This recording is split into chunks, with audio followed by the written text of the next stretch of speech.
Berdasarkan Undang-Undang Nomor 2 Tahun 2002 tentang Kepolisian Negara, tugas utama kepolisian adalah memelihara keamanan dan ketertiban masyarakat, menegakkan hukum, dan memberikan perlindungan, pengayoman, dan pelayanan kepada masyarakat.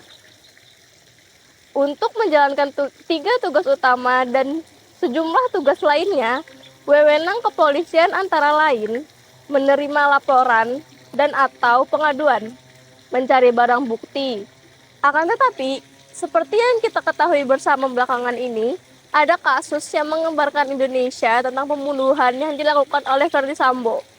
Selama ini masyarakat sudah yakin bahwa Ferdy Sambo dan sang istri, Putri Cendrawati, bersalah dan bermasalah dalam pembunuhan berencana terhadap Nofriansah Joshua Huta Barat alias Brigadir J. Meski jaksa penuntut umum menuntutnya dengan hukuman seumur hidup, bisa saja yang bersangkutan mendapatkan hukuman yang lebih berat. Salah satunya karena yang bersangkutan merupakan penegak hukum.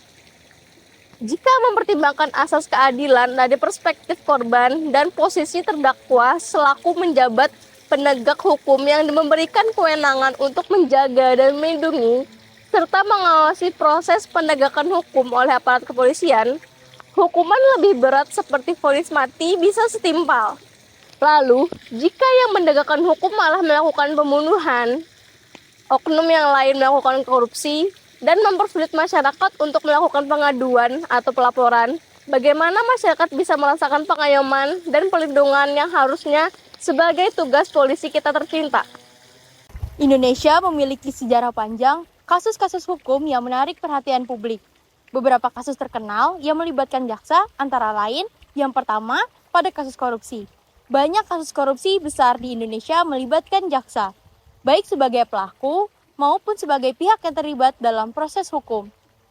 Beberapa kasus terkenal antara lain kasus korupsi BLBI, kasus korupsi proyek pembangunan infrastruktur, dan kasus korupsi di lembaga-lembaga negara.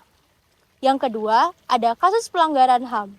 Jaksa juga terlibat dalam penanganan kasus pelanggaran HAM berat, seperti kasus pelanggaran HAM di Timur Timur dan kasus pelanggaran HAM lainnya.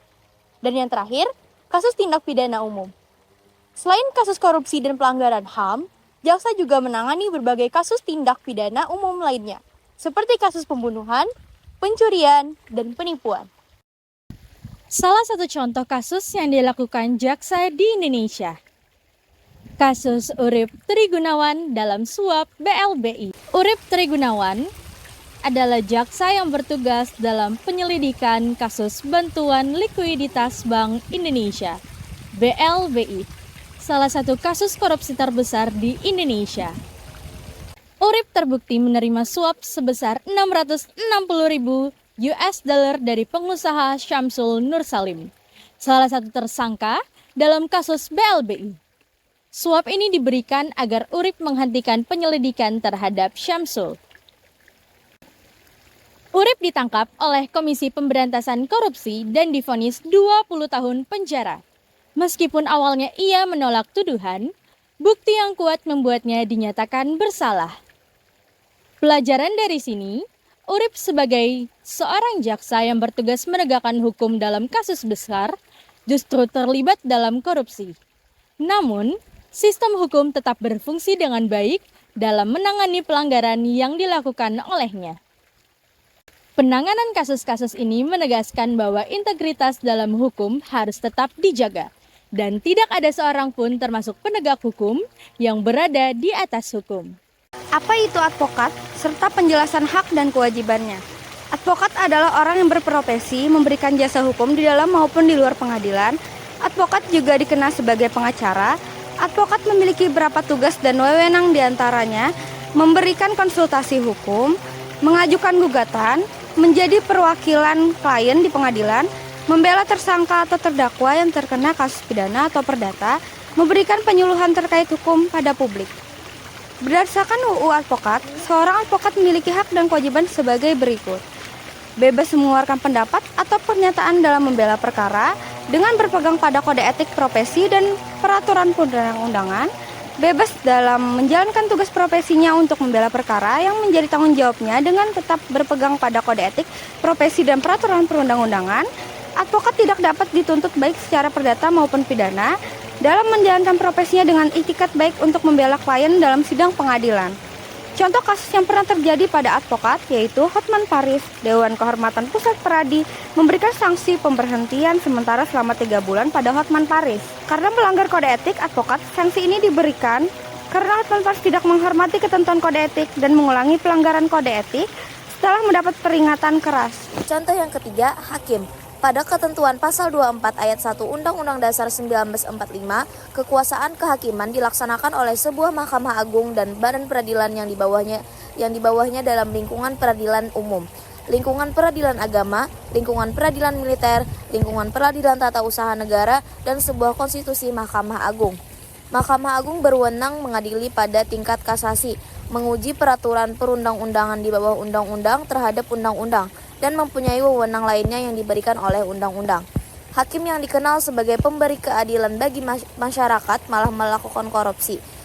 Seperti kasus pada Kamis 22 September 2024, KPK menangkap PNS Mahkamah Agung Desi Yusria saat menerima suap dari pengacara Eko Suparno. Kasus ini melibatkan 2 hakim agung yaitu Sudrajat Dimyati dan Gazalba Saleh yang kini ditahan. Gazalba Saleh mengajukan pra-peradilan untuk menentukan status tersangkanya. Selain mereka, Hakim Elitri Pangesto dan Prasityo Nugroho juga terlibat. Proses pengadilan masih berlanjut. Lembaga pemasyarakatan. Lembaga pemasyarakatan melakukan fungsi atau wewenang atas hal-hal berikut. Yang pertama, melakukan pembinaan narapidana atau anak didik. Yang kedua, memberikan bimbingan, persiapan, sarana, dan mengelola hasil kerja. Dan yang ketiga atau yang terakhir, melakukan bimbingan sosial atau kerohanian. Masyarakat memiliki peran penting dalam penegakan hukum. Mulai dari pengawasan sosial, partisipasi aktif, pembentukan opini publik, ketaatan terhadap hukum, edukasi hukum, hingga kerjasama terhadap aparat. Mereka dapat melaporkan pelanggaran menjadi saksi atau mendukung gerakan anti kejahatan. Namun ada pula contoh masyarakat yang melanggar hukum saat berupaya menegakkan norma sosial. Contohnya seperti sweeping, vigilantisme, atau pelaporan korupsi yang berujung kriminalisasi. Kasus-kasus ini menunjukkan pentingnya penegakan hukum yang dilakukan melalui jalur legal dan tidak melibatkan pelanggaran hukum. Contoh kasus yang melibatkan sweeping antara lain di masa Ramadan, di mana masyarakat terkadang melakukan sweeping terhadap tempat-tempat hiburan malam atau restoran yang tetap buka di bulan Ramadan. Kelompok ini merasa bertanggung jawab untuk menegakkan norma agama atau sosial di wilayah mereka. Pelanggaran hukum sweeping yang dilakukan oleh masyarakat tanpa kewenangan dari aparat hukum merupakan pelanggaran hukum. Mereka seringkali melakukan intimidasi, perusakan atau tindakan kekerasan yang melanggar hukum pidana, bahkan pelanggaran hak asasi manusia karena mengganggu hak orang lain. Penegakan hukum aparat seringkali turun tangan untuk menangani kelompok masyarakat yang melakukan sweeping ini. Warga yang melakukan tindakan di luar kewenangan hukum bisa dikenakan sanksi pidana atau perbuatan mereka seperti perusakan atau kekerasan. Anggaran urip. Dalam Lembaga